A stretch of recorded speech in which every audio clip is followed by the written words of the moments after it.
Hello, writers and readers. I'm freelance fiction editor Miranda Darrow, here with my weekly video about writing, editing, and the writing life. Every month, I review a book about the craft of writing, and this month's book is Save the Cat Writes a Novel by Jessica Brody.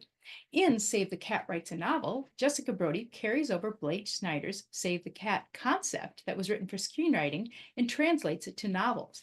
I was already familiar with the basic beats of Save the Cat, but if you aren't, this is a handy resource with a value add, but this book is an exploration of 10 different story types and 3 additional essential beats for each of the 10 types. So we have all of the screenwriting beats plus 3 more beats for each of the 10 story types. One of the most interesting aspects was that almost any of these 10 story types could be books of multiple genres. So these are not genres, these are story types. The story type of buddy love seems like it's on point and should be a romance, but it's not. It doesn't have to be. And in fact, you could make a romance out of almost all of the 10 different types. The first type, a whodunit. A mystery must be solved by a hero, not necessarily a detective, during which something shocking is revealed about the dark side of the human nature. An example of this is Rebecca by Daphne du Maurier. The second type, rites of passage. A hero must endure the pain and torment of life's common challenges: death, separation, loss, divorce, addiction, coming of age. Examples of this are Emma by Jane Austen, About a Boy by Nick Hornsby, The Perks of Being a Wallflower by Stephen Chbosky, and The Truth About Forever by Sarah Dessing. Something Borrowed by Emily Griffith, many romances, many YAs. This is a big category. The next category of the 10 types of novels is institutionalized, where a hero enters or is already entrenched inside a certain group, an institution, establishment, or family, and must make a choice to join or escape and destroy it.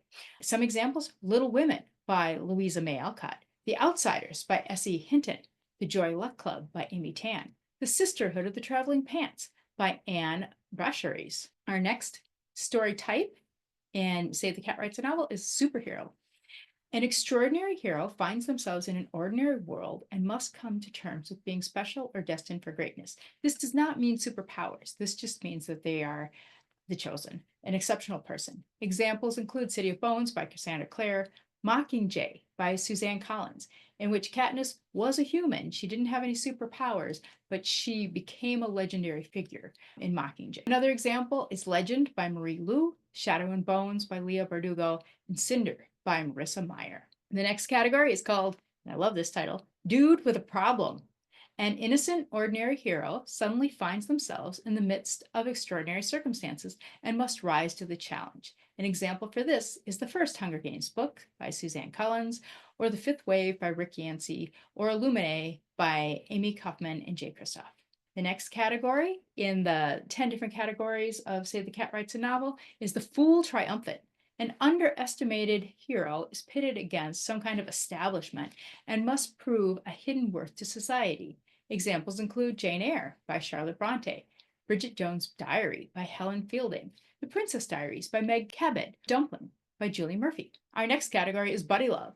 A hero is transformed by meeting someone else, including, but not exclusively, love stories. It can be friendship stories, and it can even be pet stories. Examples are Pride and Prejudice by Jane Austen, It Had to Be You by Susan Elizabeth Phillips, or Twilight by Stephanie Myers, Irresistible Forces by Brenda Jackson, Everything Everything by Nicola Yoon, and When Dimple Met Rishi by Zendaya Menon.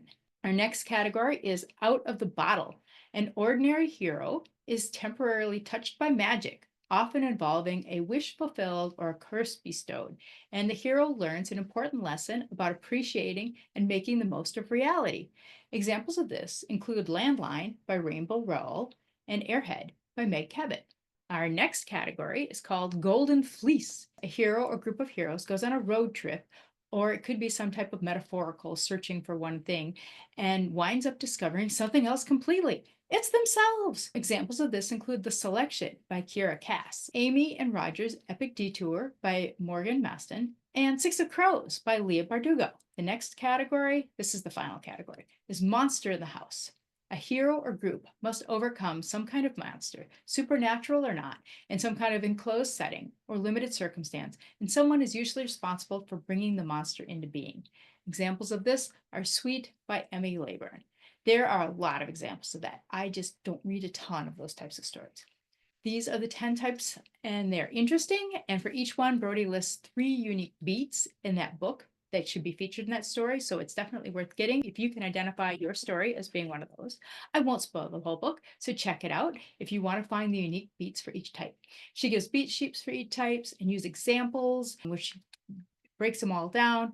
The whole concept makes me want to write 10 different types of stories. Well, maybe not Monster in the House. I expect I'll be classifying everything that I read in the near future. If you enjoyed this video, please like, subscribe, and share. I post new content each week about writing, editing, and the writing life. This is Miranda Darrow wishing you happy writing!